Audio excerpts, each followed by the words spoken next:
The Mayo Experience. Mayo Experience. Mayo Experience. Mayo Experience. Experience. Welcome to the Pat Mayo Experience, Week 3 picks, game previews, injuries, survivor selections. We got it all for you, except the one thing that everyone really wants. But what I do is, before getting triggered, like last week, I suggest you go to the picks cheat sheet or my Facebook page, facebook.com/thepme. Go click on that. You'll figure out what's going on. Because, like Richard Grieco said at the end of Night at the Roxbury, I just don't want to get sued. Makes sense. So give the episode a like as we go along. We're even going to be giving score picks for each game, what we think the final score is going to be. So you may want to listen to that and figure it out from there. People A little arithmetic. Maybe. I feel like I'm being too blunt with this, but people are fucking morons. So this is the way we need to go. This is like what they're used to. This is true. But we'll be all right. Yeah, we will be. So We'll come through this. Hit the description. Everything should get worked out. I don't want to say by next week, but hopefully by next week. And then everything back to normal. So give the episode a like, go into the comment section, leave your DK handle, and pick the team that you think is going to win the Super Bowl to get in for the DK giveaway. Your pick to win the Super Bowl with your DK handle. Give the episode a like. You're in a $20 giveaway for some DK bucks. Geoff Fienberg is here. We're ready. Looking handsome. Yes. The coin is here, the hot fire coin. And then we have to introduce the fourth member of the team, although I think I'm the fourth member of the team once we recap some of these picks. His name, he's triggered already, Tim Undergust! Tim Undergust. It's not my name. Are you triggered already? No, I'm fine. Okay, that's good. So what we have here is a recap of the picks from last week. Pat Mayo, horrible start to the season. 10, 20, and 2. And you can find all the picks up on the Facebook page, facebook.com/thepme, or on the picks cheat sheet link. I was 5-10 last week and 1. I was 5-10-1 the week before, so I'm very consistently bad, if nothing else. You, Geoff, won the week at 8-7-1. You're even, 15-15-2. I didn't win the week. Oh, you didn't win the week. Between the three of us, you won. Tim was 6-9-1, 14-16-2 for the season. The coin, 11-4-1 last week after 10 wins the first week. The coin is now predicting games at a 21-9-2 spread. The coin is the type of guy that's going to take the Titans against Houston. That's what the coin does. The coin crushed it on every game. No one who knows anything, I shouldn't say that, like 90% when we recorded was Keep going. The coin is on its own rocket ship right now. Yeah, so I mean, it's like the Patrick Mahomes of picks. It really is. So we'll see if it comes crashing back to earth. We all lost our most confidence play of the week, so we were 0-3. So I'm 1-1, Tim's 1-1, you're 0-2. And I'm the only person who's alive in Survivor, as the New Orleans Saints squeaked it out at the last second for me. So I am still alive in that. Both of you two are out. Let's get right into the games. Thursday nighter, Jets at Browns. Projections would say that, crazily enough, that the projections are predicting that the Browns win this game, which I'm super stunned by. So we don't want to spend too much time on the Thursday nighter. Tim, who do you think wins the Thursday night game? I think Cleveland does 20-16. Oh wow, I was gonna say 20-12 for Cleveland. That was my pick. Tim's now underplaying this, by the way. What do you mean? Well, I mean, last week he said the Jets were going 16-0, and now they're losing to Cleveland on Thursday night. He also called this a bye week last week, too. What happened to that? Cleveland is the better team. They're knocking on the door. They're about to win a big game. They're at home. It's not a Sunday, so they can win. So I like them. I don't know how genuine he's being. He's not being genuine. It's hard to agree with a lot of the perceptions. This is like a playoff game. This is like the Super Bowl for Hugh Jackson and the Cleveland Browns. Plugging my nose. Nothing real here. But give me the Brownies. I know, right? Like the best unit on the field is Cleveland's defense, and I feel like that's going to be enough. They've played Roethlisberger and Drew Brees, and they have held their own. Well, Sam Darnold's better than Tom Brady, so he's probably better than those guys too. Yes, you're right. A plus B equals C. So yes, I apologize. All right, so round to Cleveland. The coin likes Cleveland too. That's only setting up for disaster. Yeah, this is a big Jets win. Yeah, probably. Yeah. But we're all going to take Cleveland. All right, let's get into the Sunday slate. First one on tap, we saw Josh Allen. And you probably watched a lot of Josh Allen. Every snap. So Buffalo at Minnesota. By projections, Minnesota is going to win by the most of any team this week. They're at home. Dalvin Cook may or may not play. I don't think it really matters. Kelvin Benjamin's injured, so that's, I guess, a down tick for the Buffalo offense. It's tough, though, like when we're trying to project out this game, because you can see Minnesota jumping out to the big lead, and then you can see Buffalo chipping away. Like, they were, like, you must have watched every second, because you watch every second of every Chargers game. Did Buffalo give up against the Chargers? No. Well, how could they give up? They played a much stronger second half. Yeah, but like Arizona gave up against the Rams. No, but they were down 2 scores, and they got a late, like an even more garbage time touchdown to turn it from 18 to 11. So I would say no, they didn't give up because they had a kid playing his first ever game. So he's given 150% on everything. I thought Josh Allen looked okay. Okay, I would say on the better side of okay. When you consider the circumstances, like ideally they probably wouldn't want him in playing till at least, months, if not the entire season, might have been the initial plan. The defense puts them in a hole. They really do lack weapons. I thought he was okay. Here's the thing. Based on the projections, this thing's going to get out of hand.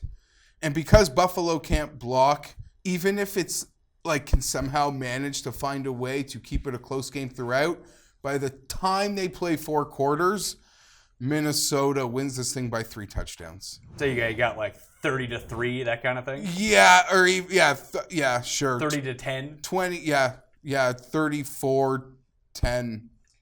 Tim, what are you thinking about this game? How do you think it plays out? Because we've seen some of these like crappy teams get into fights, and maybe Tampa's not crappy, maybe Cleveland's not crappy, maybe Buffalo's just on its own level, and Arizona and Buffalo are just by far the worst teams in football, and they're just going to get demolished every single week. How do you see this playing out? I think a comfortable win for the Vikings, who have played 2 pretty tough opponents to start the season. Now at home, they play a pretty soft team. I wrote the score down 33-14 for Minnesota. The Vikings shouldn't have got a tie last week. That was trash. They should have lost the game.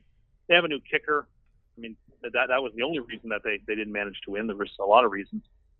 It's hard to get it. I almost don't want to talk too much about the game because there's nothing interesting going on. The Bills have nobody of interest that you'd like.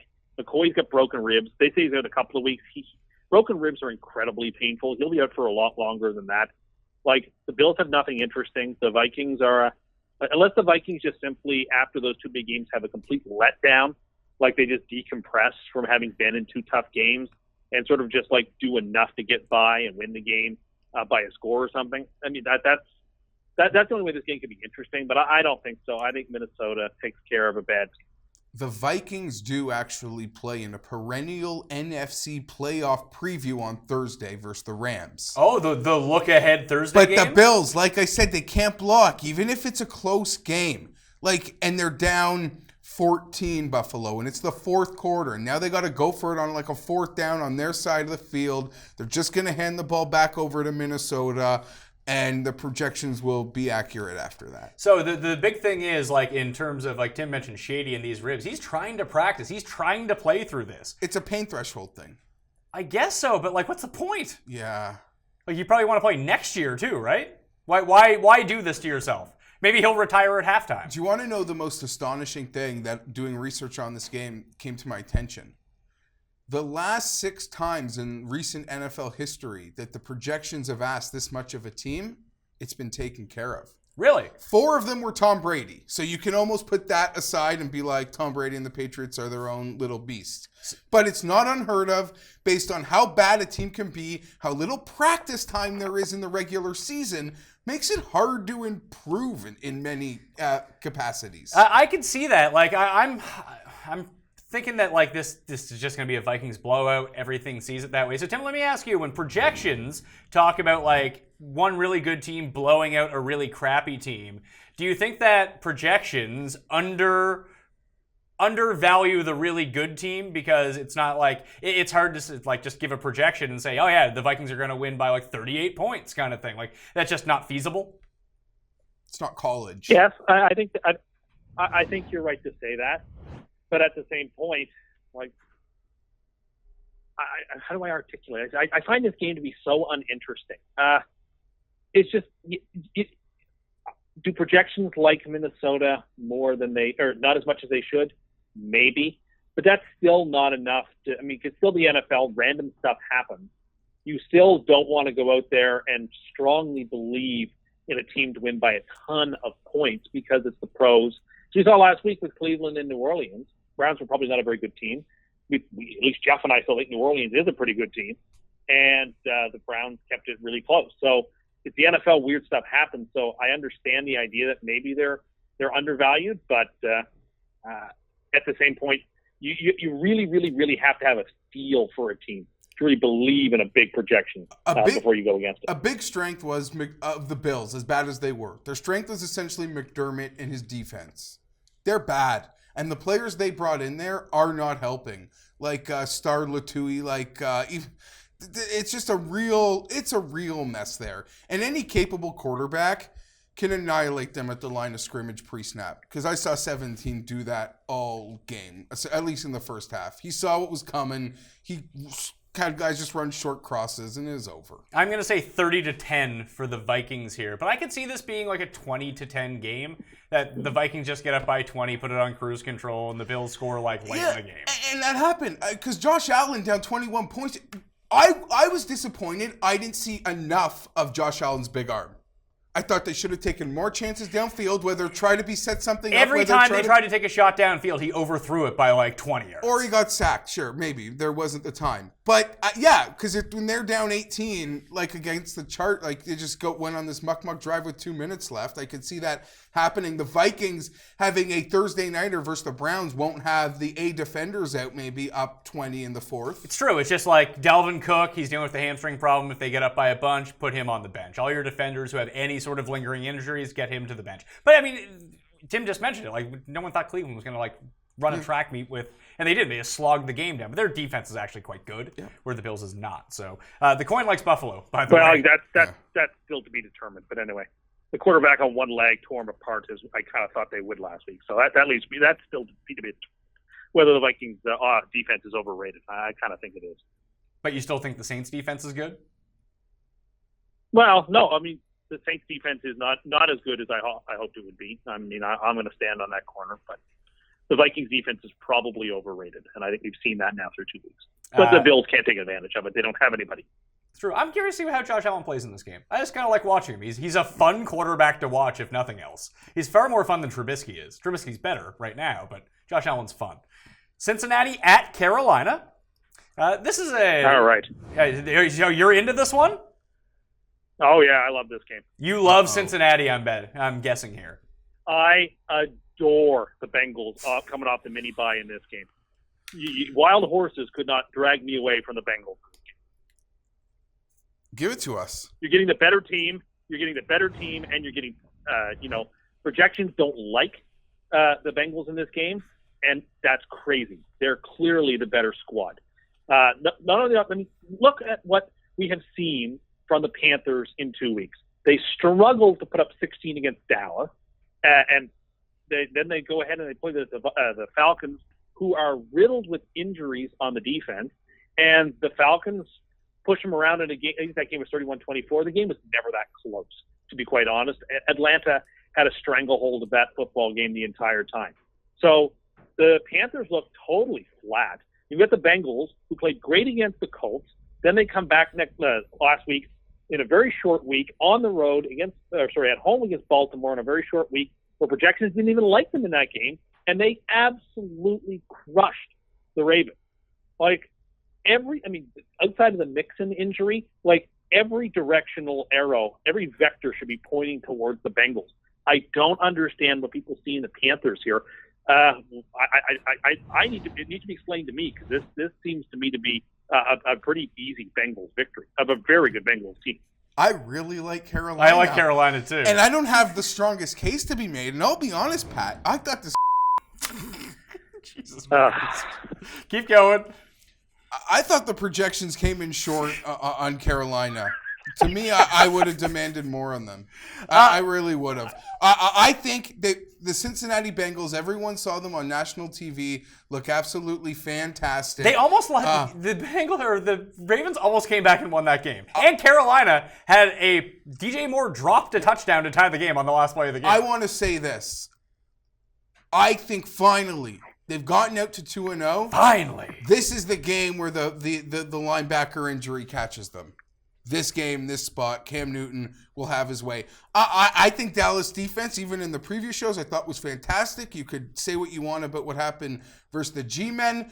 We all sort of agreed that was a bad spot for Carolina. Atlanta losing the Thursday nighter, coming home. They historically win that game. I think we all were. No, you all liked Carolina in that game. That's I not don't know true. what. Go look at last week's cheat sheet, pal.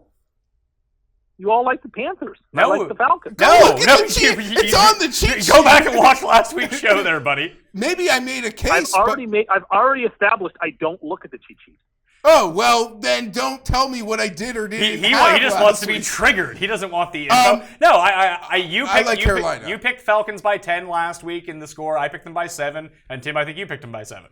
I'll take Carolina here. I think the Bengals, they're high on being 2-0. Give me the Panthers. I'm curious. I've been wrong on the Bengals each week, obviously, and they probably should have lost week 1 against the Colts if Doyle doesn't fumble on the 20-yard line. So that game is a whole lot closer than the final score looks like because they returned that fumble to the house with 2 minutes left. And then last week, they looked good, but then the Ravens started chipping away. I think Carolina's defense, especially at home, is going to be a little bit better. It's going to be tough for them to establish the run with Gio and no Joe Mixon, so he's going to have to get himself into space and go out and pull in a few receptions in this spot. So I think it's probably going to be a close game, but I'll take Carolina when it comes down to it. Just give me the better quarterback. Cam's better than Dalton. That's not, unless Tim, you want to debate that? He would, but No, I don't want to debate that part. Of course, Newton is a better quarterback. I have the game 27-13 for Cincinnati. The Bengals are going to put this division away by Halloween, and this is one of the games in their way that they're just going to throw a team aside as they assert themselves. The Bengals are getting a lot of, they're getting buzz from a lot of people. They're now getting Anderhurst buzz right now. The people who've been watching the show for years knows I have had an affinity for picking Cincinnati year after year. So it's no surprise that as soon as they start doing well, sort of like a team like the Chiefs or whatever, or the Rams, when they fit into that area where I can start picking them, I'm going to. I like Carolina to win 24-20. 24-20. I'll piggyback. I see. There we go. We're exactly on the same page with the stuff, the scores that we're predicting this week. We'll see how the projections work on that. Next game, Denver. Who does the coin like? Oh yeah, the coin likes Carolina. Of course. So you got to side with the coin. When in doubt, side with the coin. That's the way you want to go on the show. Denver at Baltimore. Baltimore comes in as they're projected to win this game, and they're projected to win it by a bit. Actually, Denver hasn't been super impressive through 2 weeks, but they're 2-0. They're no longer at home, and Baltimore's a much better home team, just like Denver's a much better home team. But both their games have been uber tight, like really, really close. Yeah, a lot of my Charger disciples have been asking me what I'm making of this early Broncos start. You picked them to win the division, but to me, they've just taken care of what we sort of said. Their defense is good, and their home field advantage, they've always been able to really defend. Last year was kind of arguably an anomaly because they led the league in turnovers, I think, by an egregious margin, and that'll set you back every single time. But they won 2 home games against teams that I don't know if may there's not a be reason good to be impressed about, and they defended that field like they do. But this seems this is a real tough one. But I'll tell you, I think I'm going to take the Broncos to play a close game here. Play a close game? Yeah. Do you think they win? Give me a score. I don't think so. I think this is going to be 21-18 Ravens. 21-18 Ravens. I'm sort of on that lean too, but Tim, I worry that Baltimore might be like 8-0 at home and 0-8 on the road. They might be one of those teams. Extra rest too. My opinion on this game hinges not on the Ravens, but on the Broncos. This happened last year. The Broncos got out to a hot start because they played a couple of games at home, and they bamboozled a lot of us, including myself, into thinking they were good. They played 2 of the worst teams in the NFL, and they managed to win by a total of 4 points. I'm not impressed whatsoever with the Broncos. Now they have to go outside of Colorado and go play a tough game on the coast, play an early game on the coast. I don't think they're up for it. I don't think this team is talented enough. Even though I picked them to make the playoffs to start the year, I saw nothing from them in those first 2 wins that made me feel good about that whatsoever. So, given the fact that the Ravens have had extra time off and they're at home, and I'm sort of fading the Broncos in this spot, I like Baltimore to win by a touchdown. 24-17 Ravens. I'm already regretting my pick because I do think it's a bad spot for Denver. It's a letdown spot. Being 2-0, last second rivalry victory at home. And now, you're sort of on your 2-0 swag, playing a team that just lost on Thursday. I guess I'm just hoping for a close game. But yeah, I wouldn't be surprised if they get Rochambeau'd. Well, with this defense, I mean, the defense isn't... the defense for the Broncos, I don't think it's at an elite level. Like, they're not getting to the passer the way that I thought they would. They're still generating pressure. They're still generating pressure, but not like an outstanding amount like I thought they would be able to. We'll get there, actually. And then what happens on the outside? Like, Chris Harris shuts down Michael Crabtree? Well, big deal. You know what I mean? Yeah, no, I see what you're saying. This needs to be a game where I think the running backs the defense and running backs are the ones that are going to determine this. Is Mosley healthy? I don't know. So that'd be big. Well, Jimmy Smith isn't back yet, so the pass defense is going to be a bit weaker on the Baltimore side of the ball. But if they can get to Case Keenum, they can rattle him a little bit. Are you worried that in these close games, Case Keenum's just really good in the last 2 minutes? That seems to be a narrative building. His 1-score victory record, it looks fantastic these days. I'm going to say I'm sort of on the same page as Tim. I think Baltimore's defense, I think Alex Collins gets going in this game. But this Phillip Lindsay guy, man, if they use him as a real running back and give him the majority of the touches, he could be dangerous. Or he could be a guy that by week 16, you're like, who was that guy who played for Denver the first 2 weeks that was really good? I don't know which way it's going to go with him. And that happens with Denver and running backs. Yeah. I mean, historically, it was the Kubiak thing, but it's still somehow just a part of their franchise culture at this point. So I'm going to take Baltimore to win this game 20-10. I think it's low scoring. The coin also likes Baltimore here. John Brown, though. John Brown, a good fantasy player. Great little sneaky, I saw it was a highly touted sleeper pick that seems to be coming through. Well, he's super lucky this game isn't in Denver because he has that sickle cell trait. Can't play in the altitude. Yeah. That's always what was screwing him over in Arizona. Green Bay, Washington. I feel... I love this game, too. I really like this game as well, and everything in me wants to say Washington wins 30-27. This feels like a Green Bay letdown spot. I don't want to... Oh, my God. I hate... this injured Aaron Rodgers on the road concerns me. That is sort of my concern. I see the Redskins playing a very... To me, it's Redskins or nothing, to be perfectly honest. I'm hard on the Redskins here. You like them? You think they win outright? Yeah, I do. Give me a score. 34-24. 34-24 Skins? Yeah, that might be a ballsy claim, and I don't know how hard I'm going to stand to it by Sunday, but to me, it's a Redskins or nothing game, especially after 5 quarters. I have it 34-23 Redskins, so we're almost within a point of each other. I love Washington in this game. I can't wait to pick them. It's really strange. What do we think of Washington's defense? Is it any good?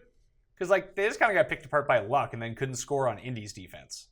Do you think they're just another week removed from that? You're not wrong, and you can almost take it a step further with Washington. And what weight do you give to the Arizona victory that we were kind of impressed with? Probably none. Yeah. So there's that part of it also. But listen, I know Alex Smith has three to five bad games a year. It just happens. That was one of them. And we just move forward. I don't like being on teams that just played 5 full quarters. And if Minnesota wasn't playing the Buffalo Bills, maybe we would have a different opinion there. Again, it's Rodgers is hobbled. I just think this will be a game that can catch up to them. In many ways, they could be 0-2. And they're sort of on this fine line of surviving and being in a fine spot as we go through the season.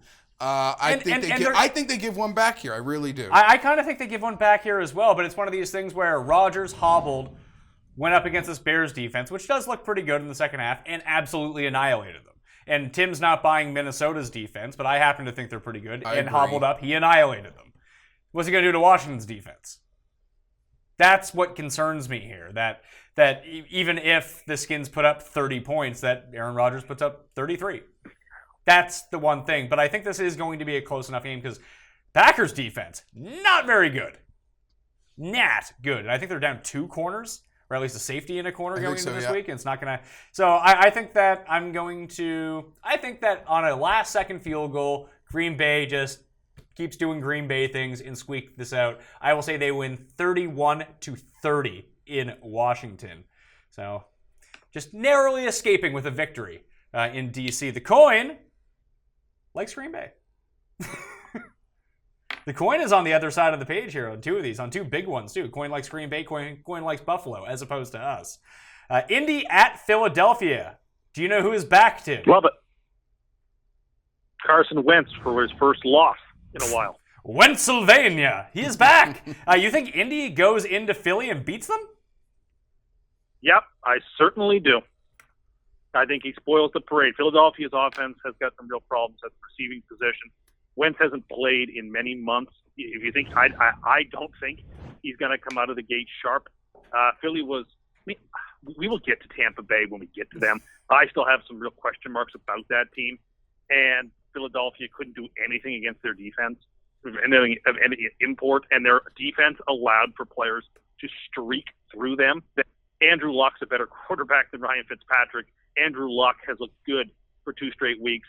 Andrew Luck is going to assert himself as the best QB in this game, to be sure.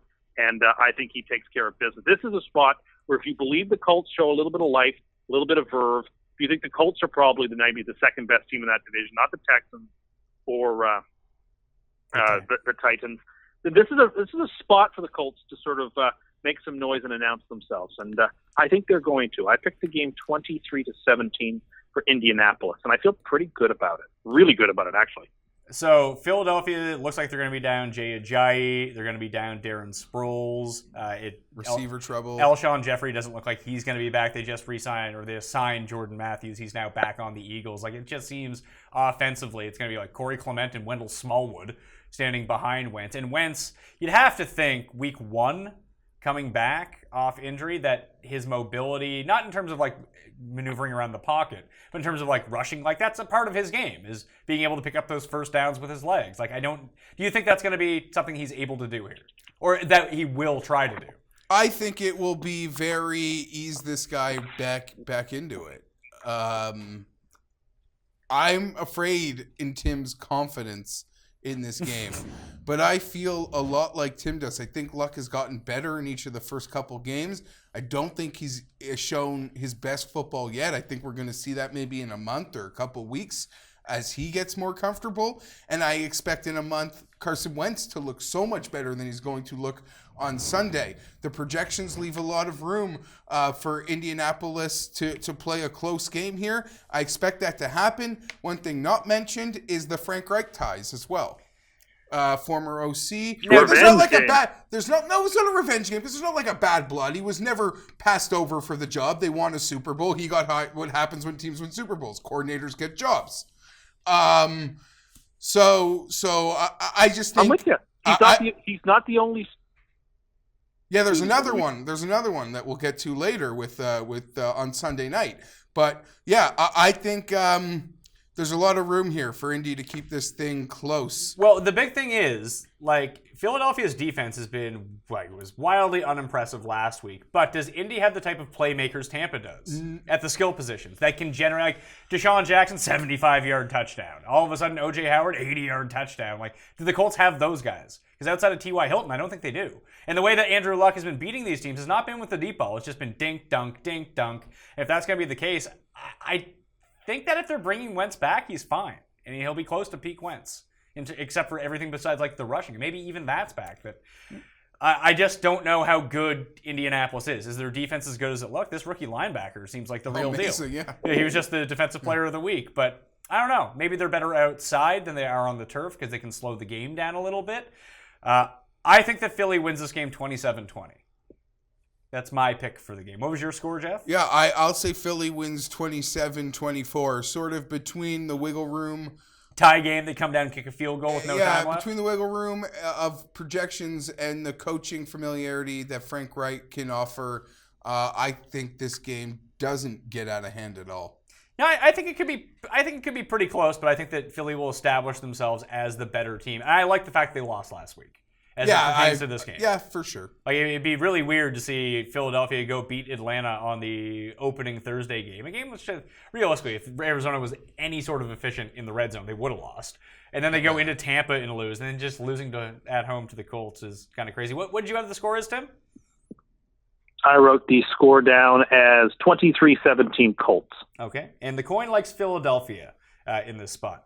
This is a fun game here. This is, I think, the one I'm looking forward to the most. Always. New Orleans at Atlanta. Julio Jones dealing with a calf injury. It looks like he's going to be fine. What do we do with the Saints, man? I can't figure them out. Pick them. What? Pick them? Yeah, pick them. Just keep picking them. I'm going to pick I'm going them. down with that. I'm going down with this ship. I think if you look back historically at Sean Payton New Orleans Saints era football, they historically don't get the attention that the Patriots do for how September goes, but it seems they've historically just been a sluggish team out of the gate. Yeah, I mean, this is the first year they haven't started 0-2 since So, 2014, yeah, so they're ahead of the game already. Yeah, and I see still a lot of talent on that underachieving defense at the moment that they'll rein in. They'll rein in. I like New Orleans here to sort of put a flag in the ground as to how this division might go long term. But as you said, these are some of the funnest games of the year. They're always New Orleans, Atlanta. They're on the Dome. They always make for fun ones. Give me the Saints 31-28. So, Tim, do you think this is a shootout where it's not really even an away game for New Orleans because you get to play on the track? So this is freaky. Geoff and I have the same score. This is the second time we've almost exactly named the same score twice in 2 of the last 3 games. I mean, the Saints are like the Green Day of the NFL. You wake them up when September ends, and that's exactly what's going to happen here, is that they're going to be sleepy. They're not going to be that impressive. They'll win the game, but it will be sort of an ugly game. These guys play again on Thanksgiving night when I think they will actually play great games. But I don't know. It just seems like this is a game where both defenses are going to get involved. There'll be some like freaky special team stuff. I picked the Saints like Geoff did 31-28, but even though that sounds like that's going to be an exciting game, I actually think it's going to be, for that score, kind of dour. Breeze throws for like 1 touchdown. There's a couple of rushes. There's some special teams thing. The Falcons continue to do incompetent things. Maybe Jones does break one or something. I'm going down with the Saints ship. I think there's too much skill there for this team to be 1-2. I think the Falcons looked awful against the Eagles. They, like I said, I watched that the highlights and the review of that Panthers-Falcons game. I think they took care of a pretty mediocre Carolina team with alacrity. But like you said, Carolina had a chance at the end there to win. So maybe that wasn't all that impressive. I don't know. Just let's go with the Saints. That's the way I'm feeling it. I feel like this game's going to be close, but as you guys picked New Orleans to win this division before the year started, I picked Atlanta to win this division before the year started. So if I want to play into my narrative, win the Super Bowl. Yeah, if I want to live my truth, and like Tim constantly is living his truth, I'm going to live my truth in a world where... No, I'm not living my truth. You're constantly living your truth. You couldn't even get an update done on your computer, and then you said it could never be done. Never fixed. It could never be updated. I actually have it all fixed now. Shocker. Do you actually? Yeah, I do. What was the problem? The problem was it was already downloaded automatically. I just had to click the button underneath it to launch it. If people So I only just kept knew signing it down. what was happening 37 minutes ago. Paul, did you record any of that beforehand? I always record Tim. Oh, excellent. Let's take a look at Tim right before we went on air. No, but hopefully we get this fixed for next week. I've never seen this. This never happened to Zoom before. Next time you see Butts, you get him to help you out with it, okay? No, there's nothing. I tried to look online about it, and there was nothing. Of course, because it's probably not a real problem. It's disappearing, and you physically can't. I wish I could send you a video. Let's You start. physically can't download Zoom. Okay, we have to start because Geoff has to go. Probably a shutdown reset. I agree, but I think we're going to have to keep doing this from now on because this thing is Yeah, it's impossible. It'll never work again. Just ask Well, Butts. maybe my computer. Can you just please ask Butts next time you see him? Nope. Why? I will not. Why? He will be able to fix this for you. No, he can't. He tried to use Bluetooth on my computer. We were over at his place. He's like, your computer is not Bluetooth accessible for some reason. Are you all right? I'm fine. You don't sound fine. I'm pissed that this thing doesn't work. So you're now admitting that it can be done, Tim? I certainly hope if there was any profanity there, it was bleeped out. I will go back and bleep out your profanity. You were very upset about it. What's also Well, I was annoyed. I knew there was something on my end. I was doing something on my end was wrong, and I couldn't figure it out. So now I've got it up. Now I'm now watching Here's like the I usually thing. do while I'm talking here on the phone. You said you unequivocally were beyond confident that a mutual friend would have been able to resolve it in 10 seconds. It would have been resolved in 2 seconds. The fact that Tim realized what was wrong. But he was adamant that there was no fix. No fix. Question. Yes, Paul, from the audience. Now that he's got it fixed, does he want to click it on his computer and hang up his phone? Yeah, do you want to click it on your computer so you're not just talking on your phone? Yes. Okay, I can do that. All right, so you go do that. I'll rant about the Falcons here for a second. So in terms of Atlanta, and Geoff, I'll throw this to you. Do you think they get bogged down by having too many good guys on offense from time to time, that once you concentrate them down, they're a bit more efficient? Because I thought the offense, not to say that Devonta Freeman's a bad player by any means, I think he's a good player, but their offense gets sort of out of sync when we deal with hey, it's a Freeman, he's on this drive, then Coleman's in on this drive. When they were able just to play Coleman, and they gave him the majority of the work, that it seemed like their offense seemed like it was more in sync. So you say there's too many rotations? Yeah, I think so. Because they don't, it's going to be like a 60-40 split, or it's like a 55-45 split, that maybe you pick one of them and roll with them. I don't know. To me, they've always just never recovered from losing an elite tight end, it seems. Do you think they need? Oh, I thought you were going to say they never recovered from losing 28-3 up in the Super Bowl. Well, that's also possible. But Some from of us the will offense, never forgive them for that. Yeah. Well, maybe you shouldn't have said it was over at halftime. Because It's not my fault. I don't know. There just seems to be a lack of comfort level in a lot of things for how skilled that offense is. And they seem to get bogged down at times.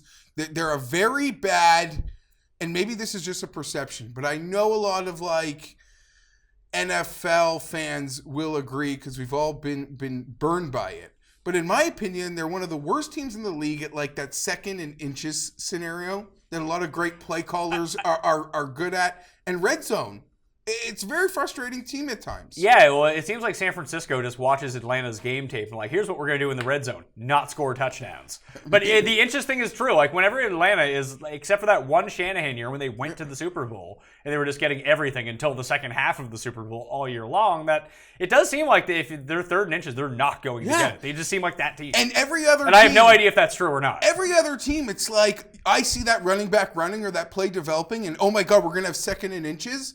And I'm really excited about that situation and the potential play calling that can ensue. With Atlanta, I just want the first down. I don't want that what other teams, and I know to call it a free play is silly, but you know how a lot of coordinators... Yeah, you're second and one, you take your shot down the field, you don't get it, you get the interesting. first down. Yeah, with them, it's no, please, just first down. I don't even want the free chance. I need 2 chances at inches with Atlanta. Always, it seems. I don't think Tim has much respect for Austin Hooperton. Not an elite tight end. You kidding me? I was the one that was that you? made the You're not calling...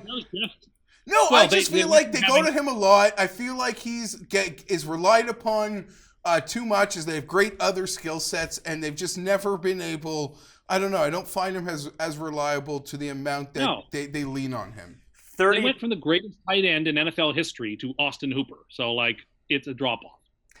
I dispute your claim that Tony Gonzalez is the best tight end in the history of football. Gronk is. Well, but he'll say Gronk is incomplete. Why? Gronk blocks. Tony G didn't. Gronk is incomplete, and his career at the moment is too short compared to Tony. At the moment, Tony G is with a bullet the best ever. Now, he may Gronk's not be the by best the tight end. end right we've now. ever seen. Yeah, There's I don't even think it's that. close. I'm an I'll Antonio take Gates Tony G in his fanboy. It's prime not all close. day long, and I will. Yeah, you can play him at receiver all you want. You can't ask the guy to block. Like, tight ends have a certain role here, so he's the best receiving tight end ever then. Well, he does the most important thing, which is he advances the ball down the field. I mean, I would say that. I'll take him over Gronkowski, who misses games because he can't block an extra point because his ankle snaps or something. Oh, yeah, really. I don't want to get started with the Patriots. Let's just move on. Tim's new claim that Gronk sucks. That's a No. hot take. That was Jalen Ramsey's, and he proved his point on Sunday. He also said he'd shut down his mom and his grandma. Punch his grandma and say, I like it. I like his attitude towards things. Here's a game we don't need to talk about for long. Giants at Houston.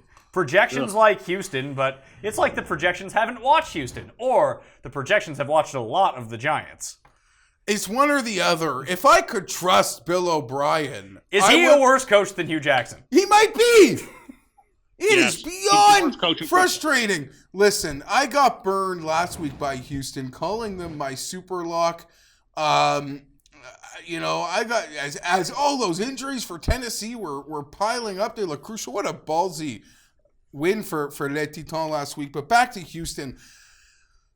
With what I don't know, can Bill O'Brien be asked to win games by more than a touchdown? Is he trustworthy enough as a head coach to accomplish that task? That being said, you look at the other sideline, and it's like, I don't know, McAdoo 2.0 at the moment. I don't think it's. I'm not ready to throw Shermer away yet. He's not working with a whole lot over there. There is a lot No, there. there's not. There's not a lot when your quarterback has to turtle every play.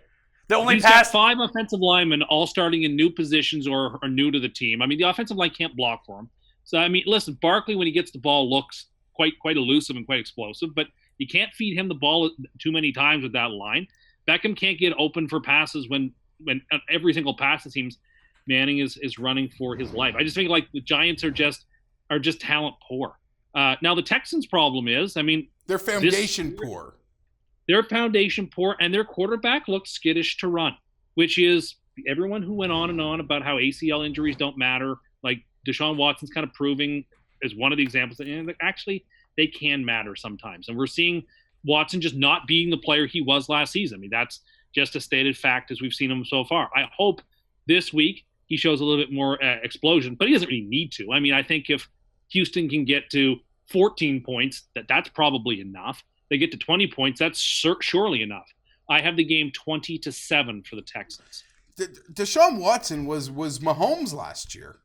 Yeah, He was. I mean, so it's and not Mahomes just not that even he's running not. yet. And here's the thing: in the preview, I was like, yeah, obviously Deshaun Watson is going to regress. But even if he regresses a bit, he's still amazing. He's regressed more than a bit, but I'm not going to hold him to it. The season is young, Not but yet. some really ugly incidents early in the season for Houston that have me so down on Bill O'Brien. That being said, Okay, let's not- 24-10, Let's Houston, not. I'll die on Let's that not hill. throw away either the worst play that I've ever seen a quarterback make at the end of that Titans game last week. Like, that was embarrassing. How long he took or crossing the line? Which Both. part of it? Well, I mean, what you need? Because you can't take that long. You need 3 points. You need a field goal to tie the game. You only need 15 yards to get it. You have 17 seconds left, and you can't stop the clock. Let's just run in circles. Let's run In a out. game where Blaine Gabbert caught a pass and then threw it forward a second time in one play, that was not the worst play in that game at quarterback. By the way, do you think this is a new thing where Titans quarterbacks love completing passes to themselves? Yeah, it's very frustrating. After Mariota did it in the playoffs, now to see Gabbert do it there just to brought back flashbacks. Jeff, I just have a question. it's a me, Mariota. Would answer this honestly, and I don't want to have this conversation because it just ends up into me getting angry on Twitter, people attacking me. Well, Would my Phillip Rivers be faring better in that Giants offense right now? Or no, marginally. anyone would be dead.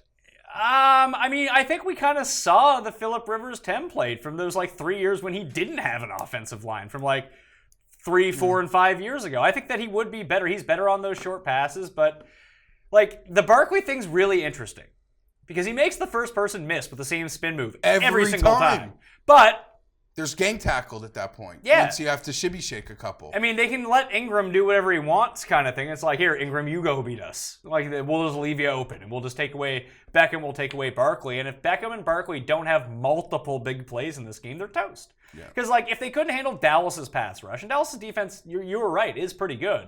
Clowney's going to be back for this game. What the hell are they going to do with Clowney and Watt? Yeah, and Whitney Marcellus, they got some firecracker pass rush. Again, I guess, what did I say, 24-10? I'll stand by that. It's uncomfortable making that selection, but I'll die on this Houston hill till they get off the mat, I guess. Well, here's the other thing, too. The coin really liked Tennessee last week against Houston. The coin really likes the Giants this week in Houston. The coin would be picking the Giants. The coin is triggering you. Yeah. It's too hot fire. Well, no, this one is fine. But there's certain situations where the coin is bothering me. But you can't, if you're riding the coin, No. you're 2 weeks rolling ago, and I was getting upset when the coin was picking against me. You said, how could he get upset when the coin doesn't tick his way? Now you've done the exact same thing. It's not so much. It's not so much my way. It just proves my point that knowing nothing is everything in this game. That's all. You're like Homer with the inanimate carbon rod. You two are just both triggered by the coin. I'll show you inanimate. It's too hot by this shiny loony. I mean, Who'd you pick? I'm going to pick Houston because obviously I have sense, but this game is such a stay away. Such a stay away. The coin has sense too.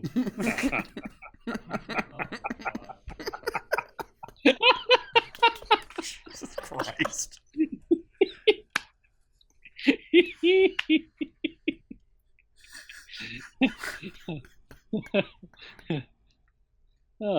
all right? Yeah, I'm good. Okay.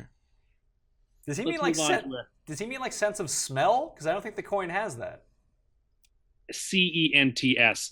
I just wanted you to explain your terrible joke, Tim. Let's move on to a game that I have a very strong opinion about. Oh, okay. Let's move on to Tennessee and Jacksonville. Is that the game you were talking about? Yes. Okay.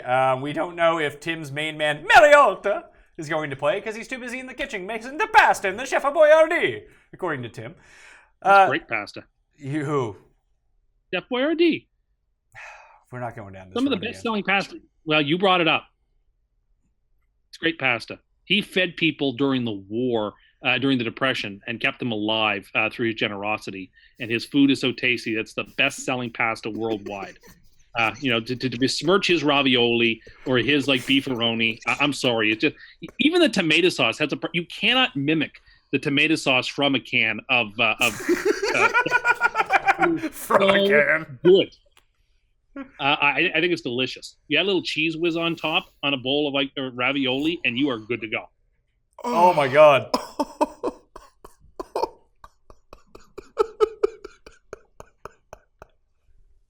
Did you say cheese whiz? Was that like that? Yeah. Does he mean some Parmesan, or he actually means the whiz? Like the whiz. He is the the whiz. whiz. Up cheese whiz. Like you mix it up in there in the pasta. Oh. It's lit. No. It's lit? It sounds like you're taking cooking lessons from your secret father, Weber Cooks. Hello, Wildcats. This is Weber Cooks. And today we're doing chili cheese nachos. And we pop these both in the microwave. And we set the microwave for 4.5 minutes. You got to be careful because the cheese sauce is really hot and the chili is hot also. We mix them both together and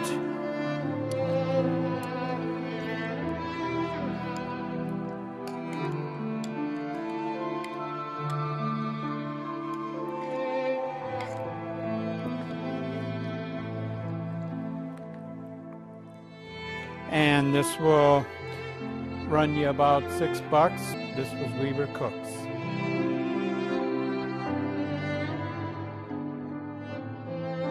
Oh, Wildcats. He's not Senor Card Cage. Well, he makes meals that are just as sad as you seem to enjoy. It seems like you should go to the Learning Annex and take his cooking class after you take that computer class. Chef Boyardee is good food. I will not hear any otherwise. All right, so you have a hot take on Tennessee Jacksonville, despite the fact we don't even know who's playing quarterback? Yeah. Okay. I adore the Titans in this game. If there was ever a letdown after the biggest game in the last 15 years in a franchise's history, this is it. Jacksonville played a near perfect game on Sunday. They outcoached the Patriots in every way you could. They continued to be aggressive. They outthought them. Their strategy early in the game and late in the game, the scripted plays, the unscripted plays, the way the Bortles commanded the line, the way he ran when he had to, everything Jacksonville did was picture perfect. They're not going to replicate that. I think Jacksonville's closer to the team we saw 2 weeks ago, barely get past the Giants, than we are who absolutely put on an orchestral conduction situation against the Patriots. I just think the Titans, we throw week 1 out because that game was 9 hours long. We learned nothing from it. In week 2, we saw them go up against the Texans and really take care of business in a very impressive game. I'm giving them the benefit of the doubt here. I think Jacksonville can't get up for this game twice. And I just think in some ways it's a bigger game because it's a divisional game. And yet I think the Titans come in and knock them out 20-13. I'll tell you why the Jacksonville Jaguars will be up for this game. And it's something that we're in week 3. It's easy to put over. Is it because their penis is shaped like Toad from Mario Kart and it's always up? Can you imagine opening Twitter and seeing that trend and go, why is in God's name is Mario Kart trending? I thought it was because of you, because you were like, it's a me, Mariota. And you see that Mario Kart is and then you read why. It's just like, I just want to gouge out my eyes with meat skewers. They didn't have that one in the Trump comic books? No, I don't know. It's still in the plastic wrap behind you. Okay. It's the Jaguars home opener. Oh, is it? Yeah, they were in New York.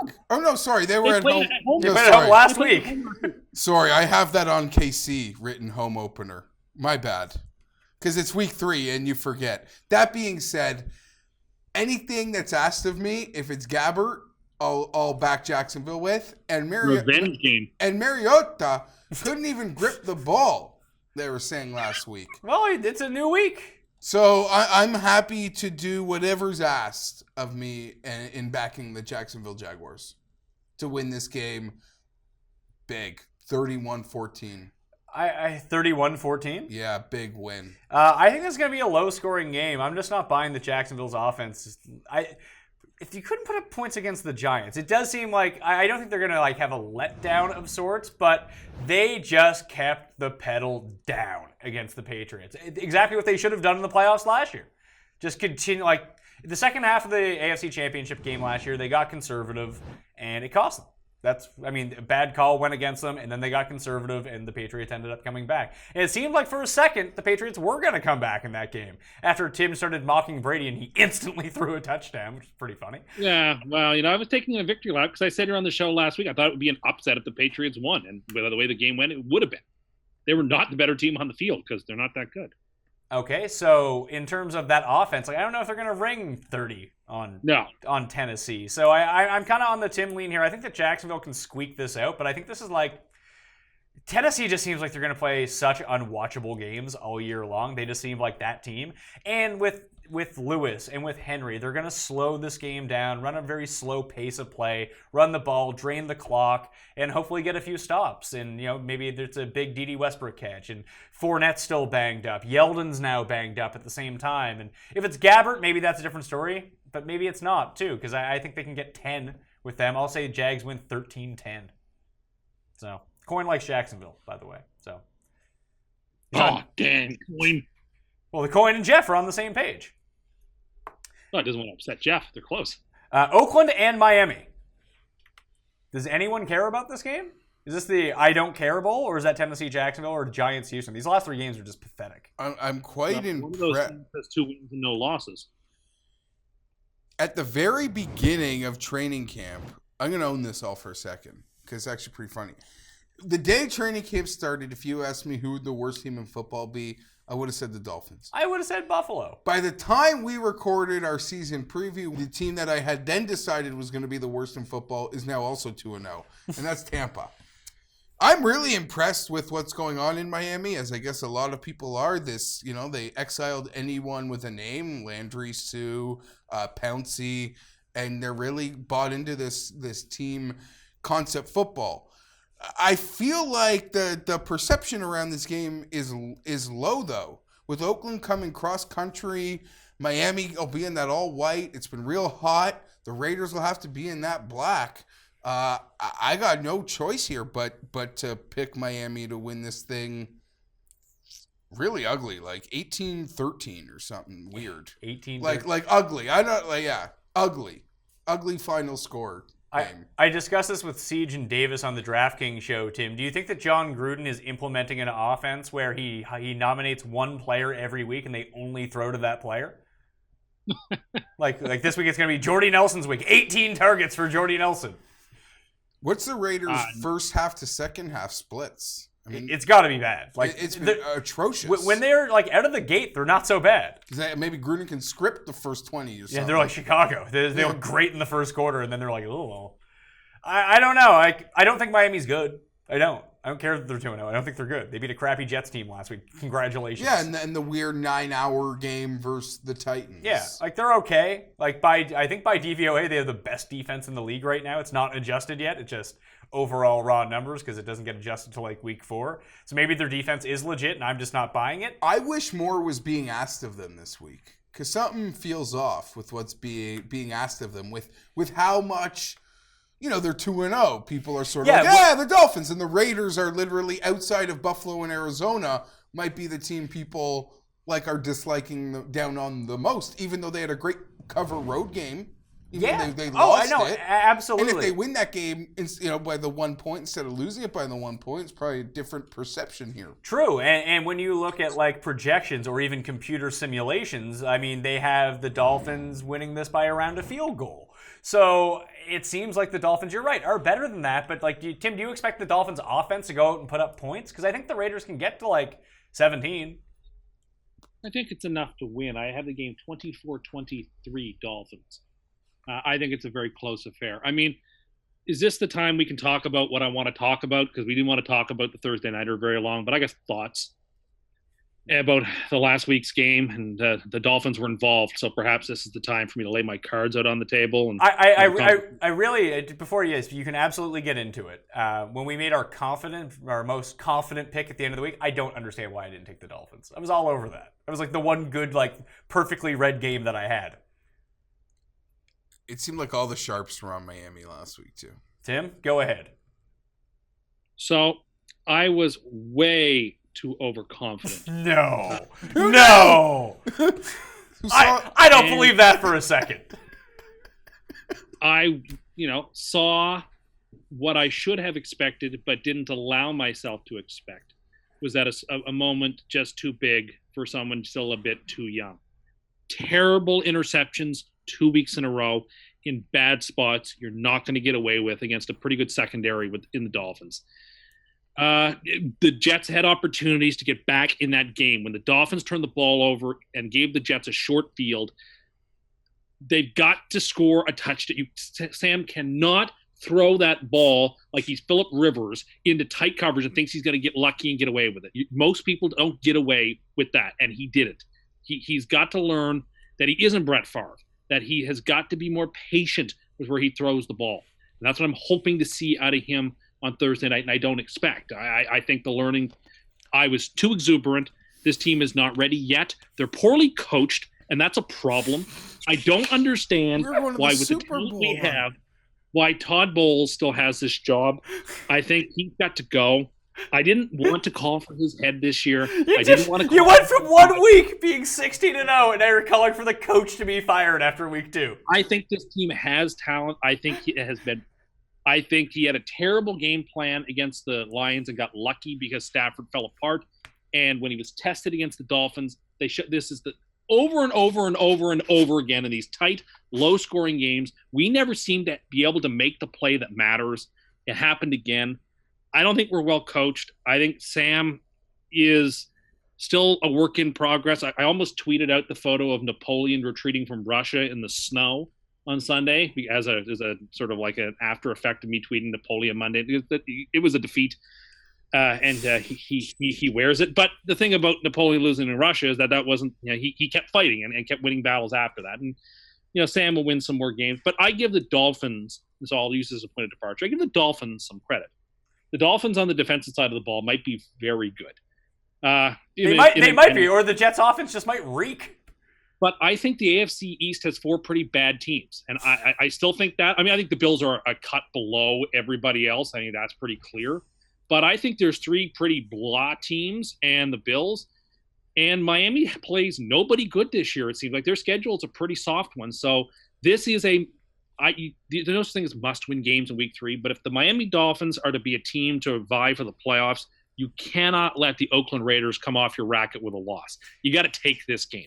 And I think the Dolphins have to know that. I mean, I think this is an opportunity for them to get to 3-0 and start making some moves. I think the Raiders are a proud team. I think they start well. I don't think the Dolphins are capable of running away with a game quite yet. They couldn't run. The Jets tried to let them run away with it, and they couldn't do it last week. So 24-23 Dolphins. I'm reading a lot of the same tea leaves as Tim with that final score. I have it 20. I actually have the Raiders winning 20-17. It feels like a game where the Raiders will score get up 10-0, then Dolphins will tie it, and then they'll just Dolphins it, and then all of a sudden the Raiders just win. It would be weird if the Raiders dropped it. I mean, it wouldn't be weird if the Raiders dropped to 0-3, but the Dolphins getting to 3-0 would be like, what?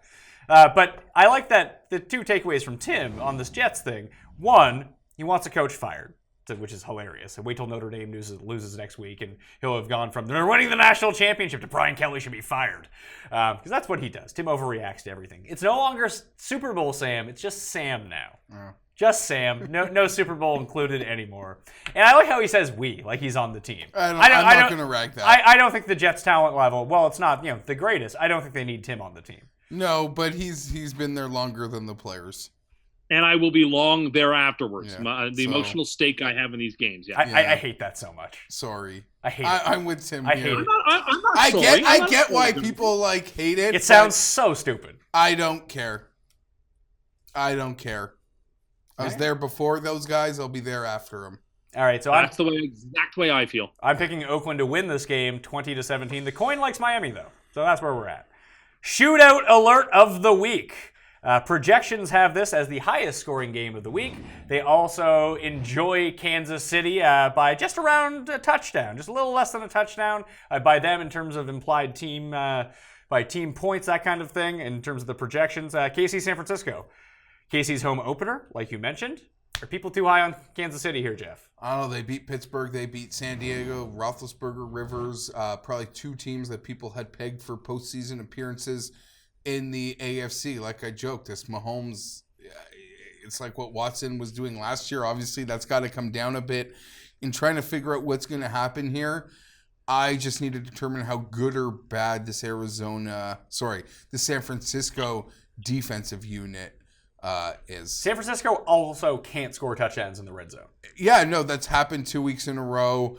Matt, and I don't know how much was a byproduct of San Francisco's defense just, sort of laying back as Stafford, did Stafford fourth quarter things to make it a close game. Doesn't this seem But I think there is an overreaction to Kansas City. That's only natural. So does this seem like a game where the coin will pick San Francisco?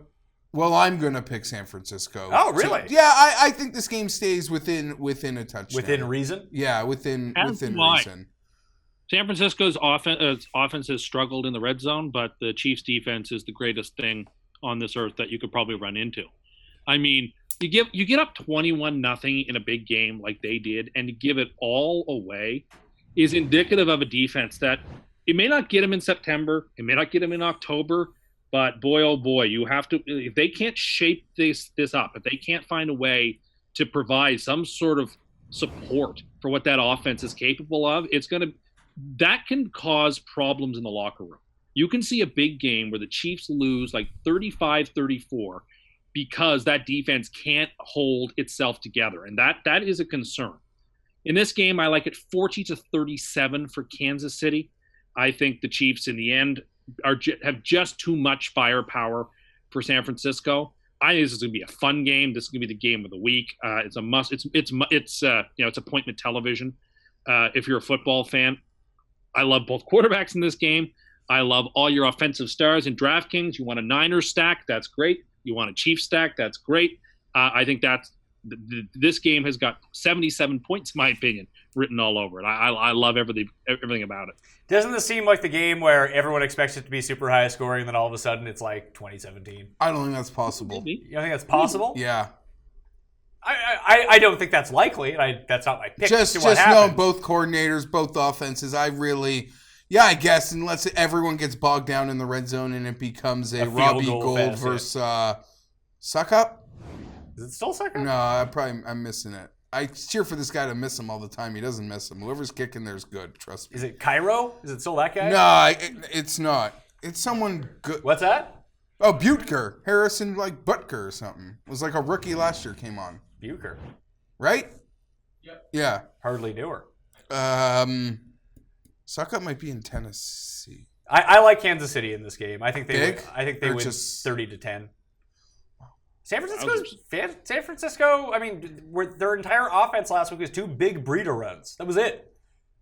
You can make those runs against this team. Sure, but like banking on 60-yard runs from your like No, and I'm concerned half-used running back. Like 'cause, Marquise yeah. Goodwin is banged up. They couldn't figure out a way to integrate Kittle Me Timbers And you saw or Dante Pettis and like Pierre Garçon has done nothing. Alfred Morris, I thought he would have a good week last week, and he looked kind of washed. It might be time to go back to him here if they get in near the goal line, but I just don't like how they stall out in the red zone all the time. I just don't. And San Francisco is not Pittsburgh. They're not the Chargers. They're not just going to be like, you know what, we're going to turn it on, we're just going to score touchdowns now. They're not that good of an offense. Fair. And I am concerned that their defense is the worst part of this, is as bad as Kansas City's, which might have this game get ugly. But I'm going to rely on what's being asked of the Chiefs with how popular they are at the moment, sort of offsetting it and keeping this thing. I'm not on Tim's number, but I'm like in this 31-27. Chiefs do win at home. They stay perfect, but I think this game stays close. Okay. Hey, now we're on your team. Battle of LA. Chargers at Rams. I want to start on this one because I have a hot take on this game. I think it's going to be super duper high scoring. I don't like everyone's talking about this Rams defense. Siege even said on the show it's the best defense in the past 20 years. That's crazy. I believe that is crazy talk. I agree with you. But like, what if they haven't been tested? They played David Carr, who threw 9 of 41 passes to running backs. Derek Carr, and then they played Sam Bradford, who's not throwing the ball more than 6 yards downfield. Sorry, the Rams are fantastic. They are littered with stars, but that's an egregious statement that made me angry. I see that. You got triggered. Imagine thinking that the Legion of Boom in its height was not as good as this Rams defense. Or thinking that this Rams defense isn't as good as Jacksonville's defense. Guess what? They made a lot of additions, and we're going to see what they're about this week. We will see, because Marcus Peters and Keith Talib, they haven't been tested yet. They play 2 quarterbacks and don't throw the ball to receivers. So here's the thing. When you're a team that is great on the defensive line and great on the outsides, and the safeties and the linebackers are a little bit weak, everything kind of funnels towards there. What type of team is going to cause them big-time problems? Teams who can throw to their running backs as real receivers, and teams that can move their best receivers into the slot and run quick routes over the middle. Oh, we do that. This seems like a spot where Rivers just gets the ball out super quickly. And I think the Rams are going to score at will on the Chargers. I'm saying that too. But I don't like, people are talking like, oh yeah, the Rams are going to win this game by 20 points because the Chargers won't be able. Do I sit Rivers in fantasy? Like, maybe I'm way off on this, but I like the Chargers offense here. I think the Chargers win this game. I think the Chargers win this game 33-30. Tim? I like the Rams to win 34-24. Okay. Listen, I think all of that is well said. And while Siege is crazy to say that this is the best defense of the last couple of decades, it is a very good defense. I don't think that we can call it that yet because we don't know. We haven't seen them act as a cohesive unit yet. Okay, that's fair. Let's put a pin in that then. And let's say there is every reason to think it is a good defense, and that the Chargers are a fine offense. Chargers are a fine team. It's basically not even a road game for the Chargers. It's like just a quick jaunt to the Coliseum. Well, the Chargers don't play road or home games. They just play neutral site games and away games. But they don't have to travel. I picked the Rams to win the Super Bowl. I like this Rams team a lot. I'm backing them. I think their offense can put up points. Gurley, if you don't follow fantasy, you think Gurley didn't do very well on Sunday because he didn't. But of course, he had a great fantasy day. He's going to take the game. He can take a game over. I don't know. I like Goff a lot. I think this is a spot where Cooks could have a huge game. We saw the Chargers get ripped apart by big plays against the Chiefs. This seems like a spot where someone like Cooks could rip them apart too. They're the back end of their secondary, other than Derwin James, who looked like a superstar. The other parts of their secondary kind of look maybe a bit questionable. We'll see. At least we saw it against the Chiefs, that the Chiefs were able to take advantage at depth on the Chargers. Maybe. I mean, the Rams certainly could do it too. We'll see. I just think that the Chargers are a good team, but the Rams are a great team, and the Rams are at home, so I'm going to take it. You know what? After hearing him talk, I'm changing my pick. I'm going to pick the Rams to win by 1 point because the Chargers will miss the field goal they have to win the game. 33-32 Rams. Whatever you want. I would give a toe for Bosa to play in this game. Is the Chargers defense bad without Bosa? Because, I mean, what did it prove against Buffalo? Well, no, it's hard to get any points. Yeah. I get it. But what I loved against Buffalo, and maybe people who watched the game would know, we had rookies flying all around that field. Kazir White, Derwin James, Nwosu. I am super excited about this year's draft class and what can happen if the Chargers can stay healthy. There's no rivalry here. This is the St. Louis Rams playing the San Diego Chargers. Let's not manufacture some LA bullshit. In the end, we are their tenant. They are our landlord. That will be the relationship. Do you think they have to lose the game because of that? No! Like, they don't have to lose lower the game. Rent, perfect. But I think the Chargers will be hyper-motivated because they're sort of like the ugly duckling of this new LA football experiment. But that's got nothing to do with this. I think the Chargers can catch them early in this game because the Rams haven't faced anyone good yet. I love this football game for a couple of reasons. A couple of them. When what's being asked of what the bounce back Phillip Rivers is getting from what's being asked of them, he's 13-5 in his career, getting this sort of take back. Okay, he's a master at this. The St. Louis Rams, Pat, before Sunday, they're being asked to do more in this game Monday morning than they were Sunday before both teams played. Because they shit-kicked Arizona, and the Chargers, you're not getting any love for beating Buffalo. But I don't see that a reason for this thing to go to where it got. The Monday morning, what else happened? The LA Rams became the perennial team to beat to win the Super Bowl, according to Las Vegas. Well, that's like college football. You put a 1 beside your name, guess what happens the next week? You're going to get punched in the face. This will be a close, exciting football game. This will be the game of the day. And I mentioned it earlier. The Rams aren't playing Buffalo, and they got the Vikings on Thursday. This one's easy. Chargers? This one is easy. With that take back, and then there's ways you can double the take back. Oh, holler mercy.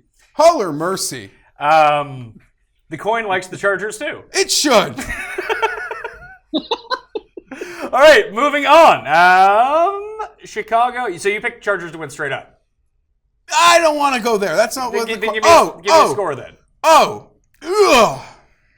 Just pick them to win. Yeah, sure. The reverse score of you. 28-27 good guys. You got bad guys. I said 33-32. So that fine. 33-22 good guys. All right. Chicago at Arizona. I want to spend exactly 1 minute or less on this game. Arizona is projected to not do very well and not score a lot of points at home against this Bears team, which frankly doesn't impress me. I'm taking Arizona. I think Arizona wins this game, or they lose by a field goal. It's just going to be a close game because the defense on Chicago is by far the best unit on this field. But are they really going to run up the score on Arizona? Are they going to get up 28-0 by halftime?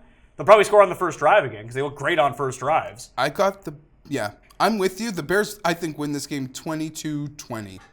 And I think if you like Arizona, I'd probably wait till 4 o'clock Sunday.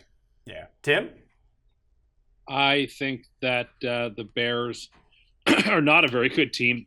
Defense is great, but they tried to give the game against the Packers away, and they gave it away. They tried to give the game to Seattle. Seattle just wouldn't take it. Because we've had 2 ties in a row, let's go for 3 weeks in a row. I'm going to pick the game 14-14 tie. Great call. I like it. The coin likes Arizona in this game. Dallas at Seattle. I have no real insight to this game besides the fact that Dallas's big clincher against the Giants was they just got in the backfield the entire game, then Eli couldn't do anything. Well, Russell Wilson's used to that. Yeah. And they're at home. Desperate home opener. Home opener. That was the other one, yeah. And what they're being asked to do, like projections in this game, have Seattle as winning this game, but they have them winning by less than a field goal. I think they could win by a field goal or more, in my opinion. They win by 3. I'll say 17-14 Seattle. Was it the Dak rookie year where they went into Seattle and won the game, and that's sort of like where everyone was now in love with the Dak Cowboys? Just give me Seattle. It's their home opener, like you said, with what is being required of them. Well, I think our preseason projections on Seattle will be bang on for this Sunday for 3 hours. I think desperation breeds a bit of brilliance. Tim? I love the Dallas Cowboys in this ball game. I think they're the better squad. Seattle is coming off a short week. Seattle has looked absolutely atrocious. You wanted to talk about Buffalo and Arizona and Oakland as the worst team. Seattle is right in there with them, and it would be hard to argue otherwise. The Cowboys took care of business against the Giants. They could have very well beaten the Panthers. They're not that far away from being 2-0. And they're not a great team either, but Seattle is deeply flawed. Dallas is only partially flawed. Dallas still has, as Geoff said, you said, Dallas' defense is all right. They can get enough done to scare Russell Wilson. I don't know. I feel like Dallas is going to win the game by 10, and it's going to be a bad game. So let's say 17-7 Dallas. The dam is breaking there. I don't know if you saw like the clip that they cut, or it sort of made its way around Twitter. Russell Wilson's just changing Schottenheimer's play calls. As he should. You mean running up the middle on first down every time isn't a smart move? So apparently he did it a few plays in a row, and Pete Carroll got so fed up he called a timeout, and Russell went to the sideline like angry because he obviously liked what he changed into and thought it was going to work. The one thing it comes down to when you see a game that's like this close, who's the best player in this game? It's Russell Wilson. Of course. It's good enough for me. And they're at home. That helps. New England at Detroit, the Sunday night game. I'm going to let Tim go on this because as much hype as Tim really loved about the Jets after week 1, how they were going to win the Super Bowl, I think he's now more excited about how all in he is on the Patriots being finished. Well, I mean, listen.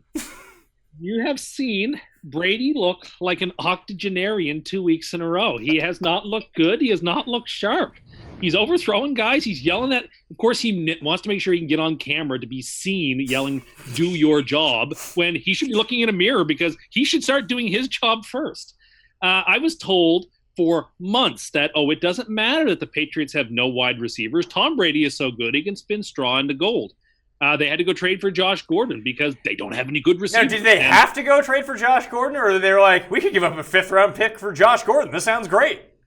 They went after somebody who completely goes outside their MO.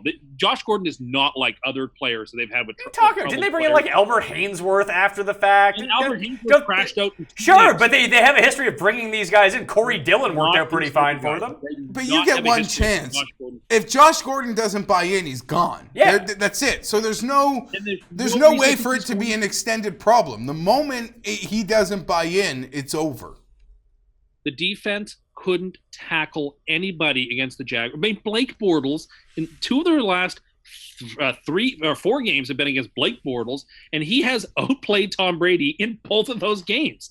And they were lucky to win one of the 2. Where does one begin? The Patriots look pedestrian.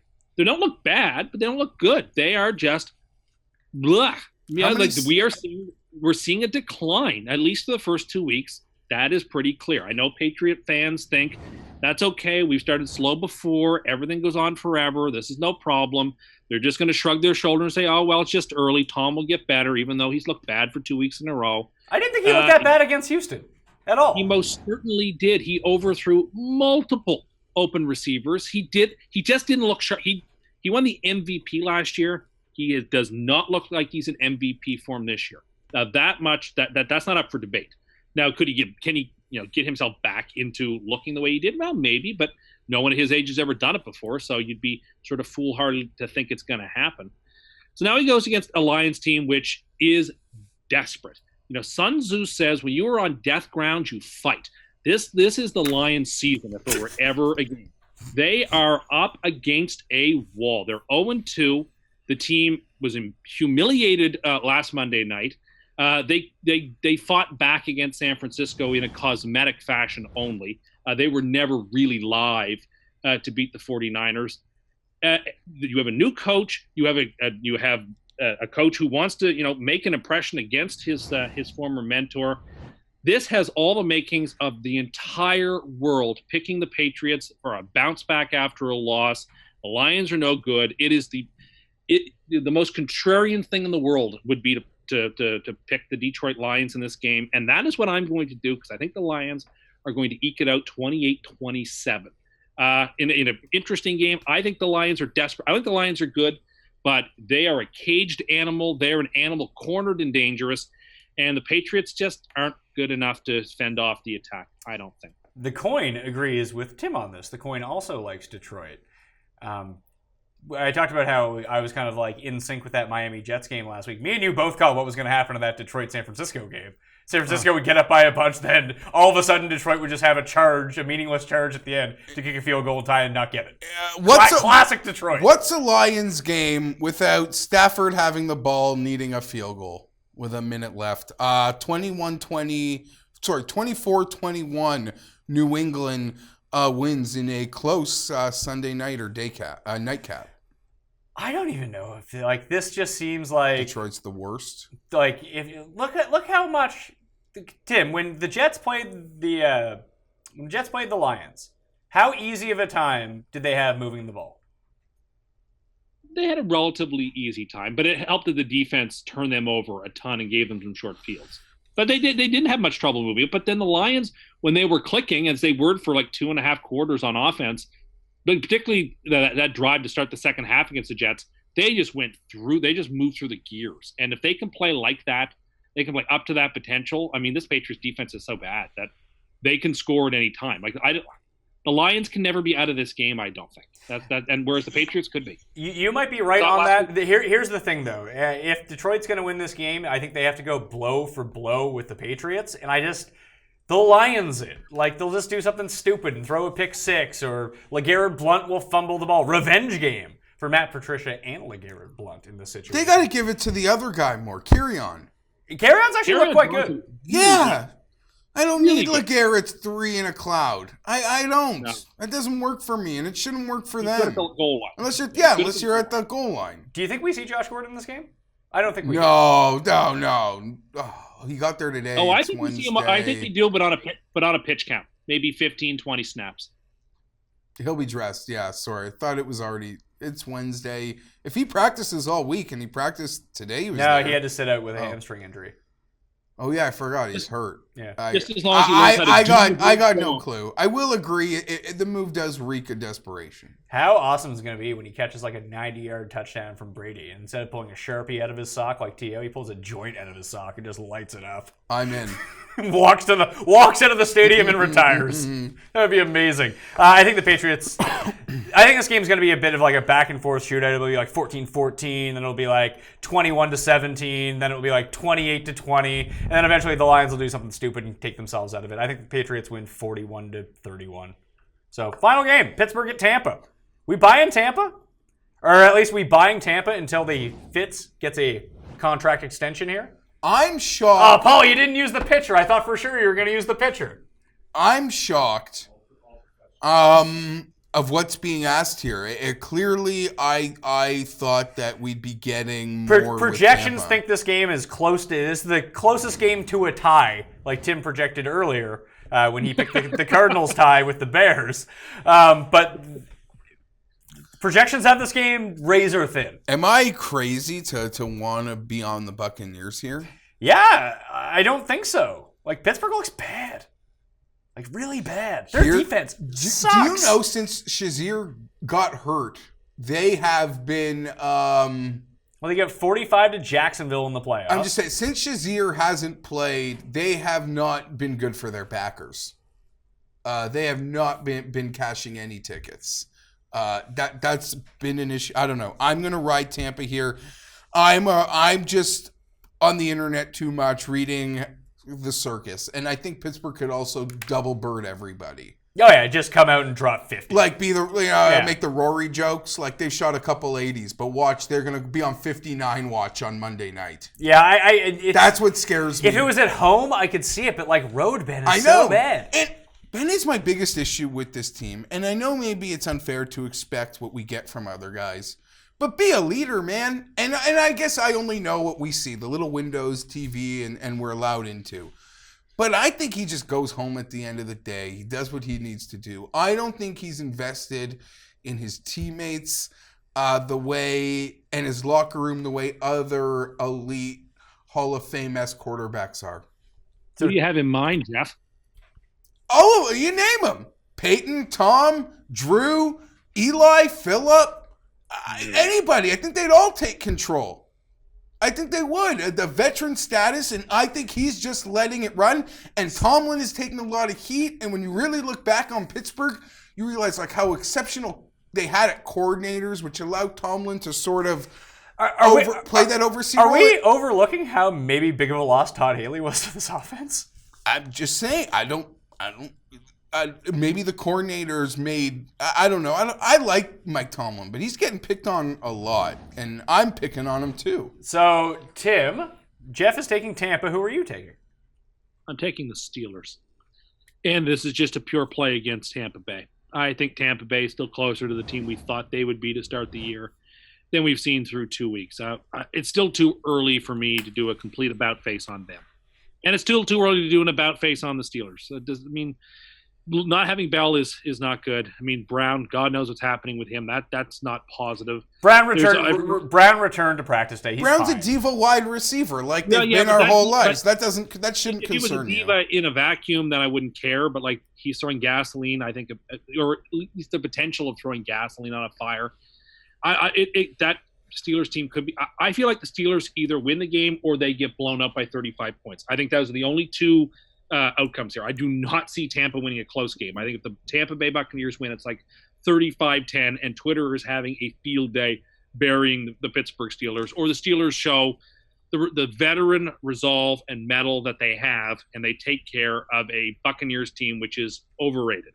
I think not nearly enough is being asked of the Steelers this week. I absolutely adore the Steelers in this game. It's one of my favorite games, one of my favorite score predictions of the week. I like the Steelers 31 and the Buccaneers 13. And I'm amazed Vegas is believing in Tampa as much as they are for what's being asked here, based on what we know about the projections and Pittsburgh and the love affair, and it's a nationally televised game, and you've got all those great fantasy guys in your lineup or your DK that like it's so easy to just be like Pittsburgh blind based on like talent, and that's why I'm shocked at this projection.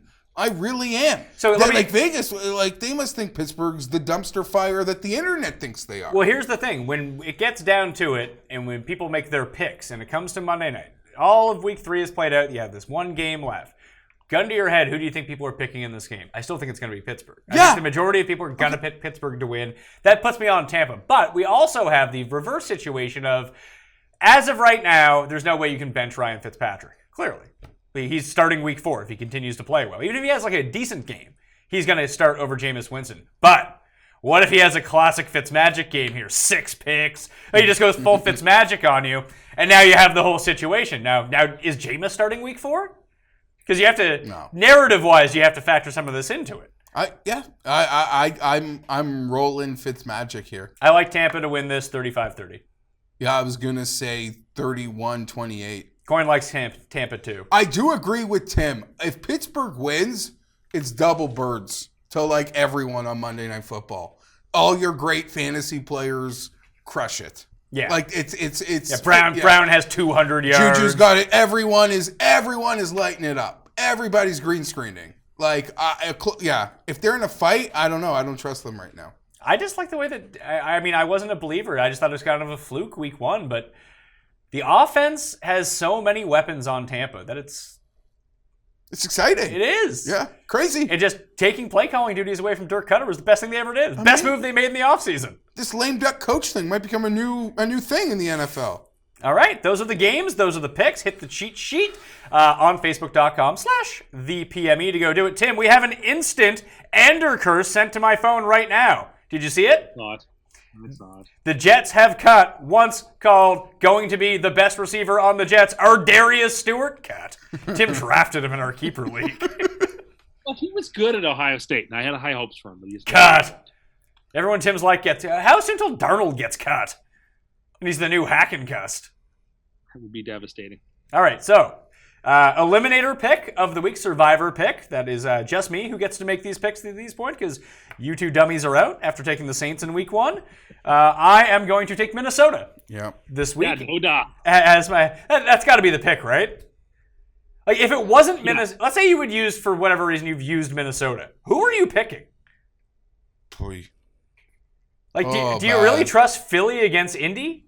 Do you really I guess it's KC would be the other one. The world would take they would take the Patriots. I don't know. I might plug. You would really take the Patriots? I just hate taking road teams. I wouldn't. No, I wouldn't. But you're asking me if one we're not taking. As crazy as that. I couldn't do it. Houston might be the other pick. Like Minnesota's clearly the pick, but like if you want to be contrarian, like Houston would terrify me. Yeah, they might lose that stupid game 3-0. Well, I don't know. If I was, I guess I'm happy I'm eliminated. Although I guess I'd pick Minnesota, but taking Minnesota out of it, I can't help anybody. Tim, what game are you most confident in this week? The Cincinnati Bengals to defeat the Carolina Panthers 27-13. Panthers are a trash team. The Bengals are a up-and-coming contender for the AFC. Good spot for the Bengals. I think they take care of business. Geoff? I gotta say, I will have the most invested, not like like a real investment to me in the Bolts and the take back. Well, you always do. It's such a personal investment. But this is like a bigger one because I really like the situation and what's being given. You get your personal investment in. That being said, yes, it's my personal investment plus. That being said, I feel it's disingenuous to use them in.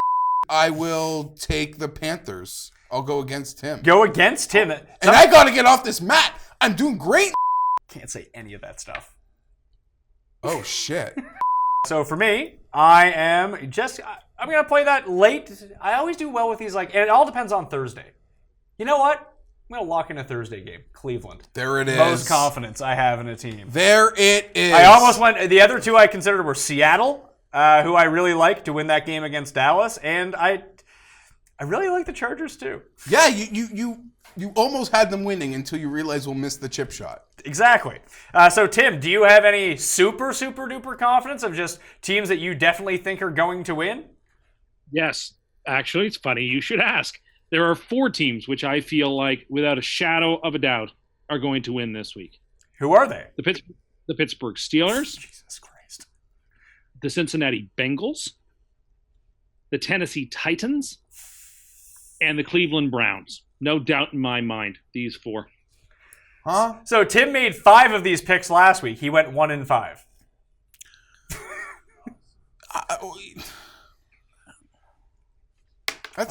I thought about adding the Indianapolis Colts too, but I'm not going to. That's his most ballsy banger of the year. I agree. If you follow me, I agree.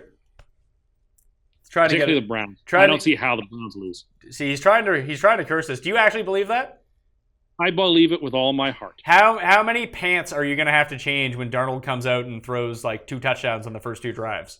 I have learned my lesson. You don't learn your lesson. This never happens. They could win 41-0, and I will be reserved and calm, and I will remember what happened on Sunday and how I felt, and I will not allow the burden of over-expectations to grip me twice in a row. Okay, that will do it on the Pat Mayo Experience. Hit the cheat sheet up on the Facebook page, or when I tweet it out, you can go click on it there, and I really do recommend that you do it. Mark my words on that. Geoff Fienberg, thank you for being here. Always. Enjoy your dinner. You're all dressed up. Thank you. You look nice. Yeah, happy break the fast to all. Geoff Fienberg, GFienberg17 on Twitter. And also, I would like to thank Tim Undergust. Tim Andergust. That is not my name. For being on the line. You follow him at Tim Undercust on That is Twitter, not my Twitter and you can account. continue to go on, check out the cheat sheet, subscribe to the Pat Mayo Experience audio feed, video feed, give a like, leave your DraftKings handle, and who you think is going to win the Super Bowl this year to get in a draw for $20 DK dollars. Check out the rest of the show. Me, Tim, and Gary will be back live on Sunday morning, 10 a.m. Eastern Time, DraftKings YouTube channel. Check it out. All right? Good luck. Thanks for bearing with us. I'll see you next time. Pat Mayo Experience! Experience!